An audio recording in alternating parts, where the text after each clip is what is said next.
So at first we didn't know who the participants were going to be. And I was interested in getting them to reflect on how their cultures, which are usually, at the margin, so they're not part of the mainstream, they're not represented in public institutions. So the idea was, how do we get our cultures within the mainstream, but also how do we create a link with our communities in those places where, we live somewhere but we come from somewhere else. So we've been working with a fantastic group of women. And there's been a lot of emotion, a lot of inspiration. Basically, as a curator, you need to think of all the unexpected, and you need to have contingency plans. So even if you're preparing a project, you have a set. There's a context, but you need to think, okay, what if this happens, and what other solutions do you have? So we need to be ready for that. I also think so. So we are the curators, so we also need to interact with the tech team, and so Louis, and just to have a sense of we sort of need to have a sense of what the artists will need and how so they're doing this, but like for the purpose of the lab, we'll be like the curators saying, okay, the artists need that, what do you have? And so basically we're in dialogue between the artist and the technical team. And I think what we're going to do also as curators is so you're basically going to collaborate on content editing. So what information do we put? So basically every day we need to be on Instagram and say, okay, today we did that, and sort of build a momentum for the event, and sort of raise the attention on the project. So we'll contribute. I mean, I have some ideas, but I'm sure you will also have ideas of, oh, we can post that and we can give visibility to the project. But in the build-up to the event, we need to sort of build momentum. I'm going to use that a lot, because when you do a project, you're building momentum for audience interest, media interest.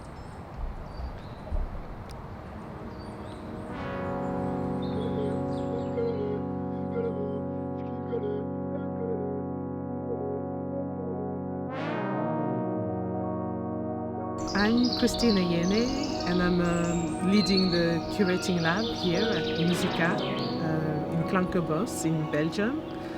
And the inspiration behind the project was that when I was invited to develop a lab, so really a workshop, a curating workshop, the first thing I did was look up Pelt, because I didn't know where it was in Belgium. And I became really interested in the fact that it's in a region that's at the border of Germany and the Netherlands. So I started thinking along the lines of nature, because we're in the woods here, and also borders and how borders are constructed. As an African person traveling, I've always been aware of how we're perceived, either people from migrant background or just traveling. Even if you have a European passport, as a black person, you're always seen as a suspect, or a possible illegal immigrant. So like this notion of borders is something that I've been interested to address. I've also been interested in addressing the question of land, and who has land and who's excluded from ownership. And one of the narratives as well that sort of informed the theme of the Curating Lab was last year when I started working on the project. Initially it was meant to be during a festival called All Traders, and we couldn't come because of coronavirus, so the lab has been postponed to May, to now. And when I did some research around what did it mean, All Traders, and I found out that one of the first sound installation that was presented by Musica was the title of a work was called All Traders, and it was by I think a Belgian artist who went to South Africa in residency, and he saw this sign, All Traders, and then I looked up, and in Afrikaans it means trespasser. So then I started reflecting on the idea of trespasser in South Africa. Who's a trespasser, in a country that had apartheid, and what does it mean for, the context where basically the trespassers were the black South Africans whose land it was, and they became trespassers on their own land. And so I talked to Musica and said, you sort of need to unpack the name of the festival and all the layers behind that, the history, and you need to address that. And so I proposed to collaborate with Mo Laudi. As I told them, I think an artist could unpack that. It was important for an artist to engage with this narrative. So Mo created a sound piece last year, and he came again this year to create a sound piece inspired by the natural environment where we are. But also he wanted to sort of connect somehow with the African community in Belgium. So he created a piece called Lumumba's Groove, so referencing Patrice Lumumba, the history of colonization in Belgium. And, so that's the work that is created. And I also invited Elsa M'bala, who's a Cameroonian artist, because she's interested in her work is very much connected with nature, and she likes to explore instruments in addition to using machines to create sound. And the theme, so the concept behind the Curating Lab, I sort of wanted to give a voice to the community. And my starting point, actually, because I'm not a sound art specialist, when I started curating sound art project, I started with my own culture, so the cultural heritage from Cameroon, and a music that is called Bikutsi music, which is a music that is played with a balafon, so like an African xylophone, a string instrument called the mvet, and a kul, which is like a hollow-logged drum. And so I started from that and developed a number of exhibitions. And for this curating lab, I'm hoping that the participants, walk away from the curating lab with additional skills. So for me, it was the idea that the project, because they've been involved creatively, would be something that's, it's like a sort of safe space for them to express themselves, but also to explore creatively, and I also want the visitors to come, who will come, to sort of think, oh, those participants have done that, they're not artists, and maybe me too, I also have the capacity to do something. I'd love them to get out of that with the sort of creative inspiration, but also to have gained skills that they can use in professional activities or if they're looking for jobs. So as the curators, we also need to address audience outreach. How do we reach out to disadvantaged audiences? It's things like, I know that when I do a project with any institution, I will ask what kind of audience they're going to have, if it's paying, because obviously if you have to pay, there would be less visitors, and in which case who will not have access to this project. So it's questions like that we need to ask. But I really want to make it to remain in contact with the participants.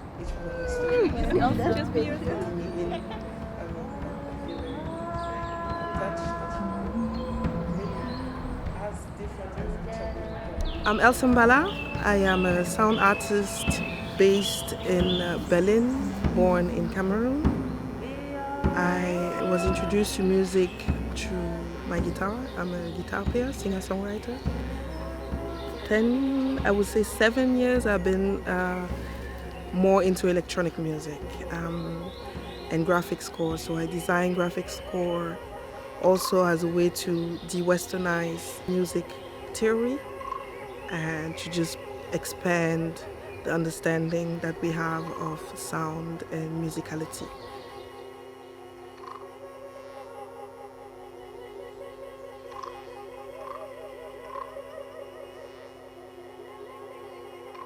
So we just finished a 4-day workshop where I played with participants. Well, first of all, I gathered instruments for them. I let them play and record themselves. On the second day, they themselves cut pieces out that they are fancy, and we put it together on my DAW and created a 1-minute piece. And the third day, I did an interview of each one of them, asking them about their understanding of a sound and home. Basically, which type of sound made them feel like home. And I recorded them together with their pieces, and we put it together in one radio show.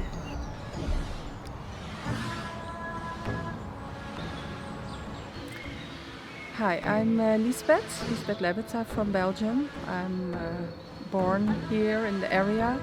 Since the last 15, 20 years maybe, I'm getting in touch with the power of sound and rhythm, coming from sound and healing to sound and art. And what is that other point of view? And maybe it's not so much different from each other. Maybe it's also connected. So I'm very interested and curious about the artists, how they work. Also the workshop with Elsa this evening was quite an eye-opener for me.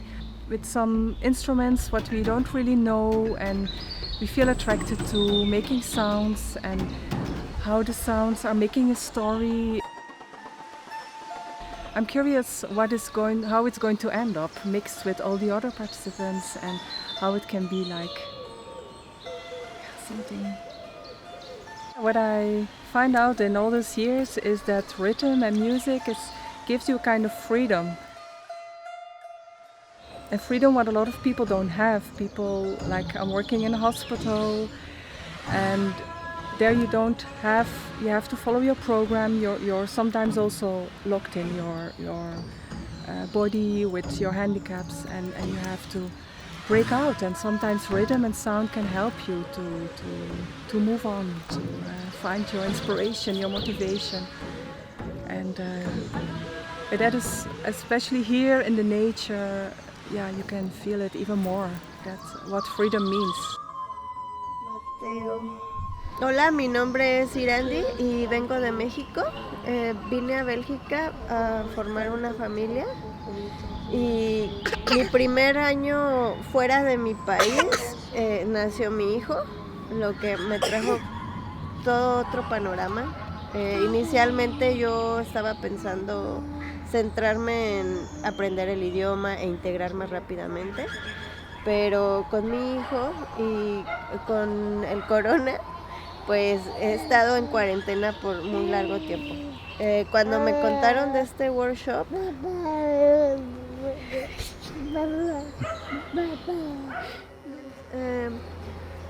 when you don't know the language, you are trying to find out a way to have communication, and sometimes through music or Mexican music, I was trying to explain something to my husband that I just couldn't express, because sometimes even to me speak English is not enough to try to express all I am feeling. I think that Spanish in some ways it has a lot of different words that I'm used to use, but when you want to translate the same meanings to other language, sometimes it's more easy if you just pick up a song or things like you can remember more your own. For example, I am trying to cook in Mexican, but even the vegetables don't taste the same. It's not the same with the sounds. I can listen to music and it's going to sound exactly the same here and in Mexico and everywhere. And it's more about that. But I really, really enjoy listening music that makes me travel to next to my mother, next to my family, with my old friends, and for some moments I feel normal, if we can say, because being here in a new country with a new baby, sometimes I really don't know who am I. I used to do completely different things in Mexico, and here is like a start from zero, and I just think that it's really nice that you can hear something that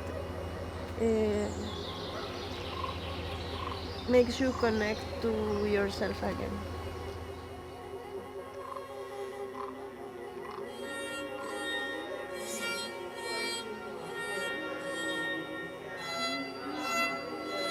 I myself, I am a mother, and it was really personal. I could really relate to each one of the participants. Each one of them had a similar story to mine, with an immigrational background and coming, basically navigating to culture, and how that sometimes can alienate you from where you are actually present, where you need to be present.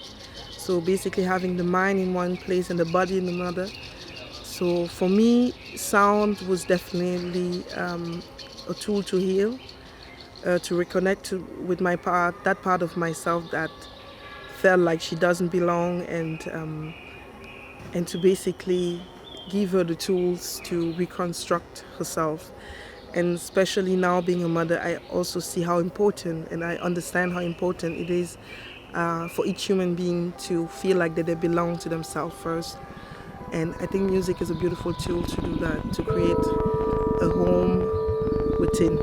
Hi, my name is Bruna. I am Italian. I am an educator and organizer.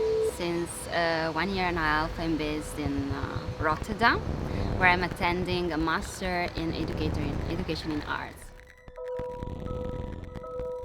When I discovered the Curating Lab, I was extremely excited because it's a great chance to work together and developing the whole experience. So not just look at the final event, but really be in the process and developing the sound pieces together with Elsa, doing the interview, delving into the instruments and learning how to deal with sound. And this is new to me.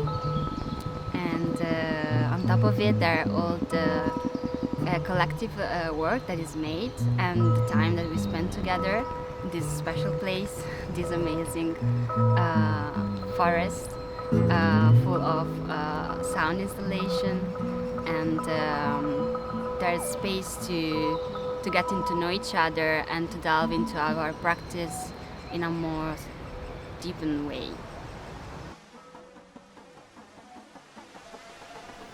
My name is Soon Yeon. I came from Korea, and I'm waiting here at foreigners in Belgium, music from them, and then we are living here as a foreigner, but at the same time well integrated. I believe in that, and I hope that we can make the greatest sounds with all over the world, all people's sounds. I was very surprised that Mo made a kind of a patchwork music, really human sounds, because they're not related to the God or any religions, any capitalism, just human beings' sounds. Anything really, yeah, I cannot say polluted, but influenced by any capitalism, any political issues, and any materials. Just ourselves, I believe that we can make it also here, all our sounds, our own.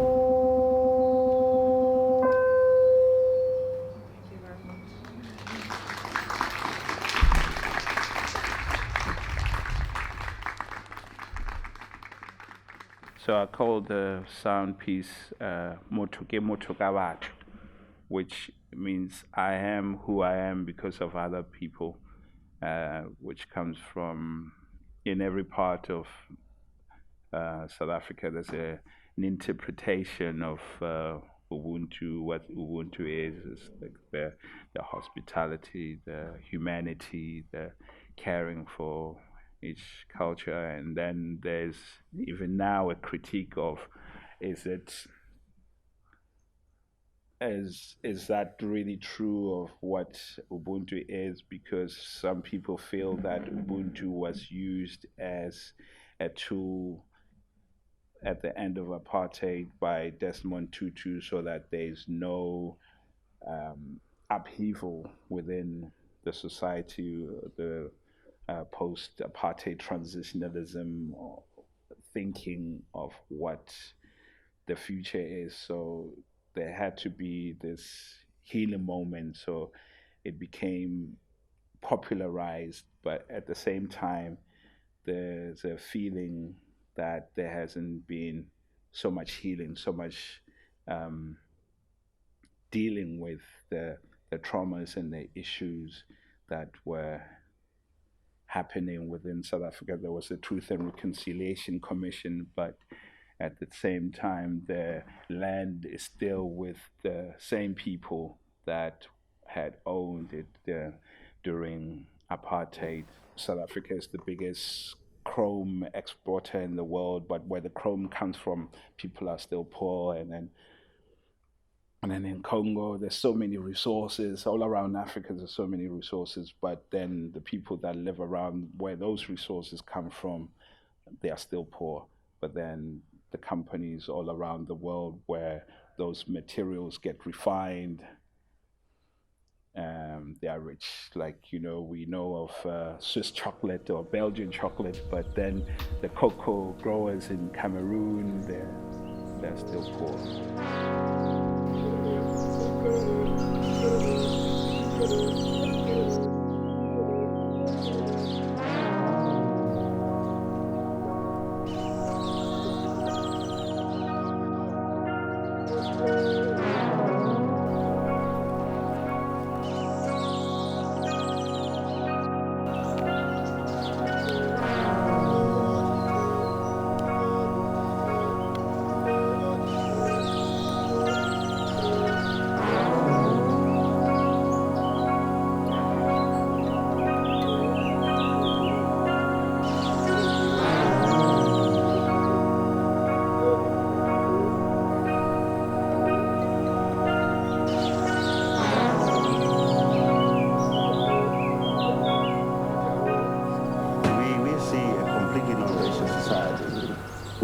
For instance, in the so-called guarantees for minority rights, because guaranteeing minority rights implies the recognition of portions of the community on a race basis. We believe that in our country there shall be no minority, there shall be no majority, there shall just be people.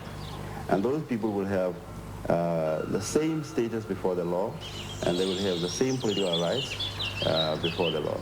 So in a sense, it will be a completely non-racial egalitarian society. There will the vast number of blacks, after all their experiences, be able to live a life without giving vent to feelings of revenge, Yes, we believe it is the duty of the vanguard political movement to bring about change, to educate people's outlooks.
They're here with us.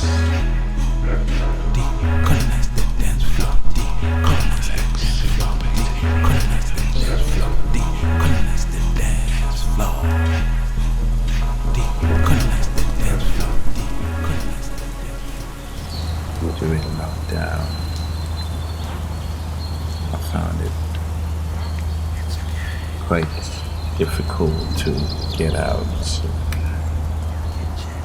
I found myself going deeper within myself, transforming and reconnecting back to my roots, my passions, my loves. I started to reconnect with nature. African sculptures, Jamaican sound system, culture, speaker towers, statues falling, Lumumba not having a statue. The work is about healing. It's about that process of transforming. It's about everyday sounds, everyday environments, transitioning, seeing a different perspective. How can we change the world if we don't change ourselves?